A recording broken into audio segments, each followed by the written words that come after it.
सबसे पहले बात आज के दिन की सबसे बड़ी खबर की। बिहार चुनाव को लेकर के बड़ी खबर। अब से थोड़ी देर के बाद मतदान की प्रक्रिया शुरू होगी। सुबह 7 बजे का वो समय जब सभी वोटर्स अपने मताधिकार का इस्तेमाल करते हुए नजर आएंगे। आज 121 सीटों पर 18 जिलों की वोटिंग होनी है बिहार में। दिग्गजों की किस्मत जो कि दाव पर लगी हुई है और इसमें दोनों डेप्यूटी चीफ मिनिस्टर है, तेजस्वी यादव है जिनकी किस्मत का फैसला होना है। प्रदेश सरकार के 16 मंत्री हैं जिनकी किस्मत आज ईवीएम में कैद हो जाएगी। और इसी के साथ में पहला चरण जो कि आज है, वहीं दूसरा चरण 11 तारीख को है। 14 नवंबर को बिहार विधानसभा के जो परिणाम है वो घोषित किए जाएंगे कि बिहार की जनता किसको चुनकर सत्ता की चाबी सौंपती है। इस बात की जो ऐलान है वो किया जाएगा 14 नवंबर को। और वोटिंग को लेकर के सुरक्षा बेहद कड़ी कर दी गई है। इस बार कई सारी हॉट सीट हैं जिस पर वोटिंग पहले फेज में होना है और इसमें सबसे दिलचस्प है मोकामा सीट पर देखना कि आखिरकार वहां की जनता क्या फैसला करती है, क्योंकि अनंत सिंह बाहुबली नेता जो कि चुनावी दंगल में हालांकि इस वक्त बेऊर जेल में बंद है, लेकिन सबसे बड़ी बात है कि देखना बहुत दिलचस्प होगा कि आखिरकार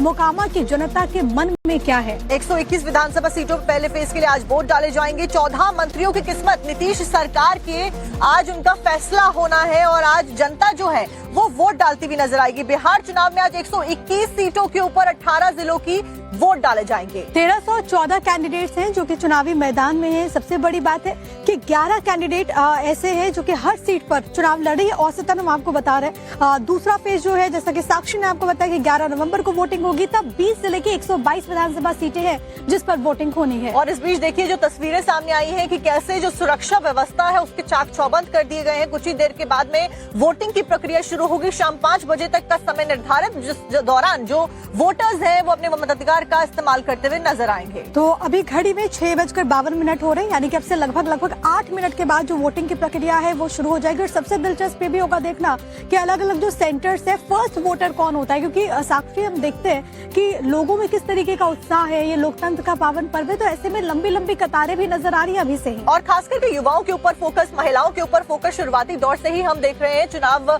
में रहा है। पॉलिटिकल पार्टीज के निशाने पर ये तमाम जो वर्ग हैं वो रहे हैं। ऐसे में इस बार युवा और महिलाएं जो कि किसको वोट करने वाले हैं देखना महत्वपूर्ण होगा। 20 साल तक नीतीश कुमार बिहार के मुख्यमंत्री रहे, तो क्या एक बार फिर से जीत का सेहरा बिहार की जनता उनके ऊपर बांधती है, या फिर तेजस्वी यादव को इस बार मौका दिया जाता है, या प्रशांत किशोर इस बार गेम चेंजर बनते हैं? ये देखना बहुत दिलचस्प होगा, क्योंकि चुनावी दौर में आपने देखा कि तमाम तरह के वादे किए गए।